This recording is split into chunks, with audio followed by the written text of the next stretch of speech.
Bismillah, my brothers and sisters, time is one of the greatest gifts that Allah has given us. Every single day, we all have the same 24 hours. The question is, how do we use it? Some people waste time, some make excuses, and some maximize it and make the most of every moment.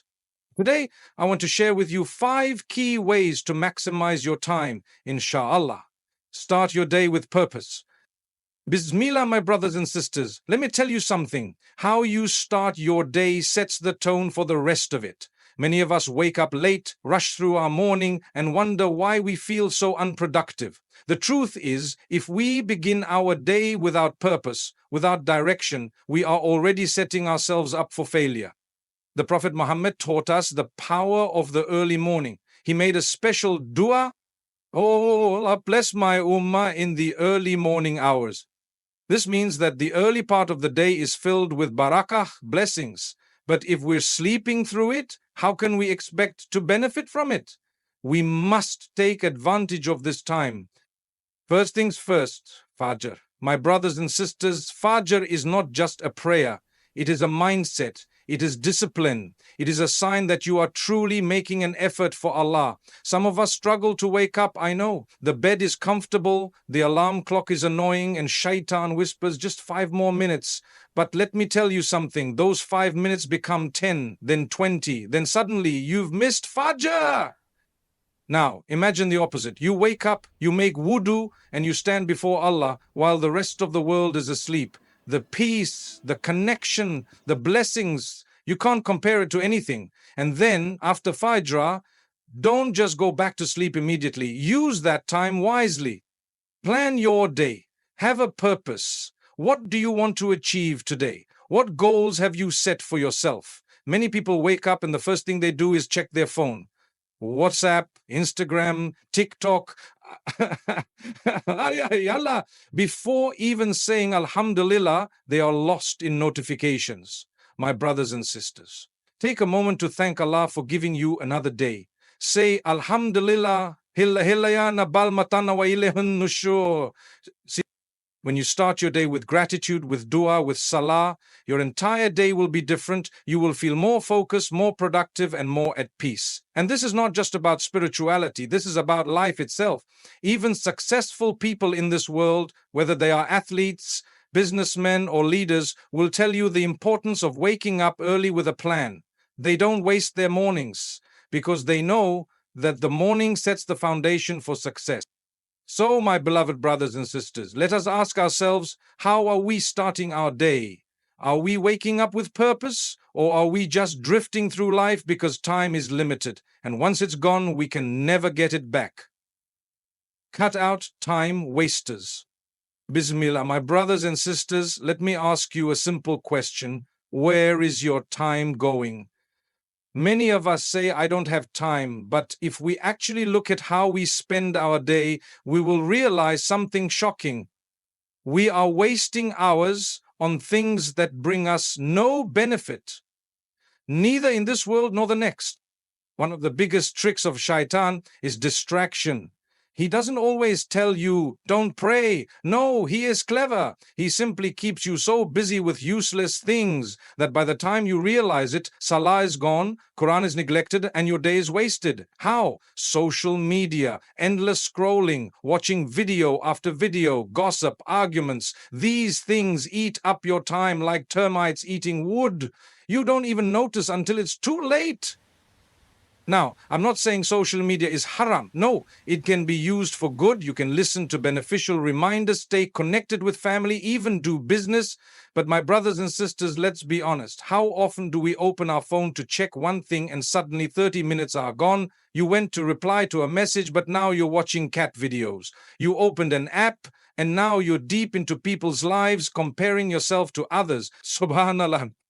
And then we say, I don't have time for Quran. My brothers and sisters, the same phone that keeps us distracted can also bring us closer to Allah. It is not about the tool, it is about how we use it. Then we have another huge time waster. Pointless conversations and arguments. You know the ones I'm talking about. Someone posts something controversial and we jump in, typing paragraphs, debating, getting angry. For what? What do we achieve? We are draining our energy on things that will not matter tomorrow. The Prophet said, whoever believes in Allah and the last day should speak good or remain silent. Imagine how much time we would save if we followed this one hadith. Before you reply, before you argue, before you waste your time, ask yourself, is this necessary? Will this benefit me? If not, let it go. And what about entertainment? Yes, we all need to relax. We all need a break. But my brothers and sisters, let's not overdo it. Some people sit down to watch just one episode and suddenly the entire season is finished. Some people say just 5 minutes of gaming, and before they know it, it's 3 a.m. Where did the time go? This is why the companions of the Prophet were so productive. They valued their time. They knew that every moment was a gift from Allah. They didn't waste it on meaningless things. They used their time wisely, whether it was in ibadah, learning, helping others, or even resting with the right intention. Because remember, it's not just about avoiding time wasters, it's about replacing them with things that bring you closer to Allah and make your life more meaningful.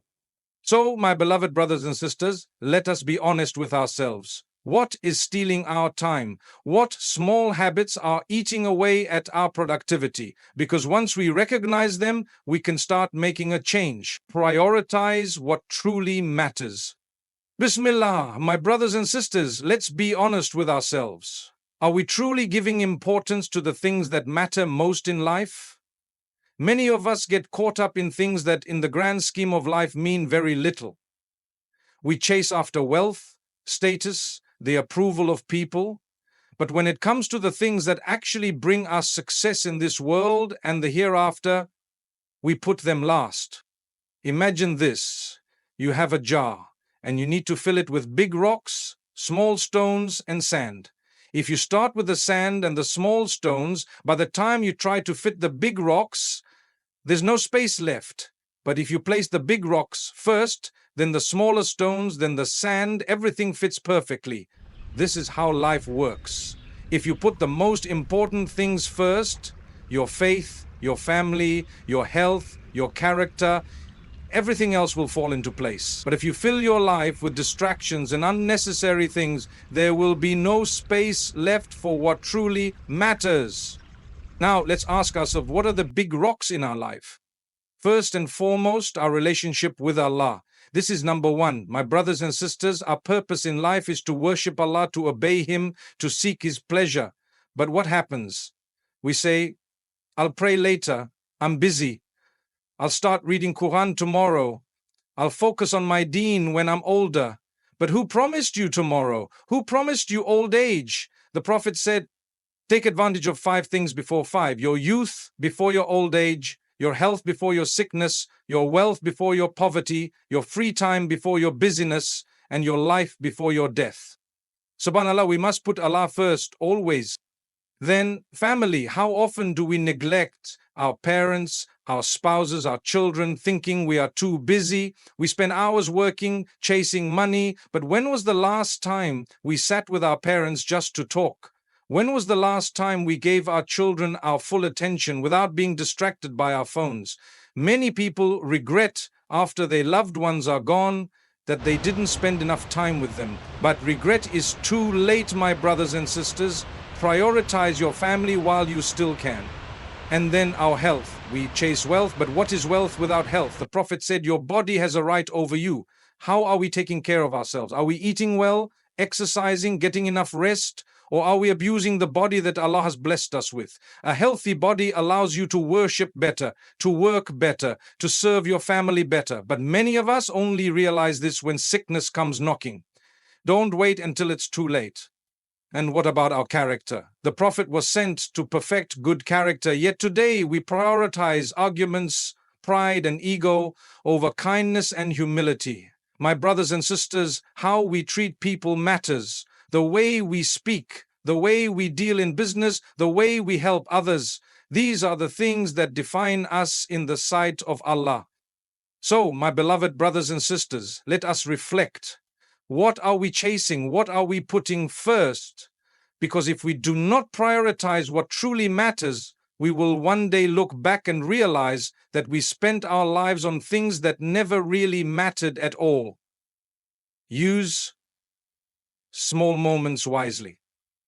Bismillah, my brothers and sisters, let me ask you something. How often do we say, I don't have time? We want to read Quran, but we say, I'm too busy.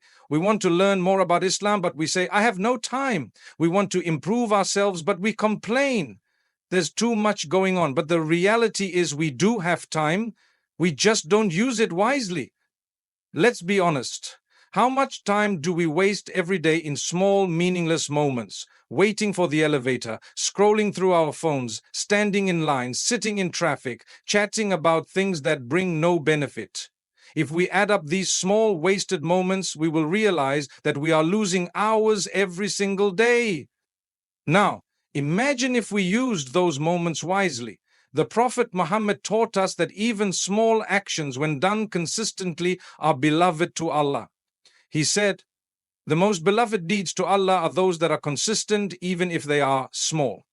Think about this. How long does it take to say Subhanallah, Alhamdulillah, and Allahu Akbar? Just a few seconds. But every time you say them, your scale of good deeds becomes heavier. The Prophet told us that saying Subhanallah wa bihamdihi 100 times a day erases sins, even if they are as much as the foam of the sea. 100 times, that takes less than 5 minutes, yet how many of us do it? My brothers and sisters, dhikr, remembrance of Allah, is one of the easiest ways to fill our small moments with barakah. You don't need a special place. You don't need a specific time. You can do dhikr anywhere, while walking, while cooking, while waiting for someone. These are moments that we usually waste, but they can become moments of reward. And what about the Quran? Some people say, I don't have time to read. But if you read just one page after every prayer, by the end of the day, you will have completed 5 pages. In 1 month, you will have finished the entire Quran just by using small moments. Even in our daily tasks, we can be more productive. Instead of listening to useless talk or music while driving, why not listen to a beneficial lecture? Instead of spending hours on social media doing nothing, why not watch a short reminder that benefits your heart? Instead of gossiping in free time, why not learn something new? And what about our relationships? How often do we say, I'll call my parents later, but later never comes? How often do we delay sending a kind message to a friend, thinking we will do it tomorrow? But tomorrow is never promised. Use small moments to strengthen your relationships. A kind word, a smile, a small gesture, it takes seconds, but its impact lasts a lifetime. My brothers and sisters, life is made up of small moments. How we use them determines what kind of life we live. If we keep wasting them, we will reach the end of our lives and realize that we have wasted years. But if we use them wisely, even a few seconds can bring us closer to Jannah. Make dua and seek barakah. Bismillah, my brothers and sisters, let me ask you, how often do we truly turn to Allah and ask from Him? Many of us live life rushing from one thing to another, trying to fix our problems, trying to manage our time, trying to be productive, but we forget the most important thing. Nothing happens without the help of Allah. You can have the best time management skills, the most organized schedule, the greatest work ethic, but if your time has no barakah, no blessing, you will always feel like you don't have enough. You will be busy all day but achieve nothing. You will work hard but feel no satisfaction. You will try to do everything but nothing will go smoothly. Why? Because success does not come from effort alone. It comes from the barakah of Allah. Look at the life of the Prophet. He made dua for everything, before eating, before sleeping, before traveling, before making a decision, even before wearing his shoes. Why? Because he knew that true success comes only from Allah. And what about us? How often do we make dua for our time? We complain, I don't have enough hours in the day. But have we ever asked, Ya Allah, put barakah in my time? We complain about being unproductive, but have we ever raised our hands and said, Ya Allah, make my efforts beneficial? The Prophet taught us so many du'as to seek barakah. One of them is, Allahumma beklana fima razaqtana wakina atadana. Oh Allah, bless for us what you have provided and protect us from the punishment of the fire. It's a simple dua, but when you say it with sincerity, you will see the difference in your life. Barakah means you will achieve more in less time. Barakah means your wealth will be small but will go a long way. Barakah means your efforts will be multiplied beyond what you could ever imagine. But my brothers and sisters, dua is not just about asking, it's about believing. Some people say, I've made dua so many times, but nothing changes. That's the wrong attitude. Allah hears every single dua, and He responds in ways we do not always understand. Sometimes He gives you what you ask for, sometimes He delays it for a better time, sometimes He replaces it with something even greater, and sometimes He protects you from something you didn't even realize would harm you. Trust His plan. And dua is not just about worldly matters. Many of us make dua for money, for success, for health. But what about our akhirah? What about asking for Jannah? What about asking for forgiveness? What about asking for a heart that is content? The Prophet used to make this beautiful dua. Ya muqallib al-qulub thabbit qalbi ala din. O turner of hearts, keep my heart firm upon your religion. This is the real barakah, to live a life pleasing to Allah and to die in a state of iman. So, my beloved brothers and sisters, let us not underestimate the power of dua. Let us ask Allah for barakah in our time, in our work, in our families, in our wealth, in our health, in our worship. Because when Allah places barakah in something, even a little becomes enough. And without His barakah, even a lot will never satisfy us.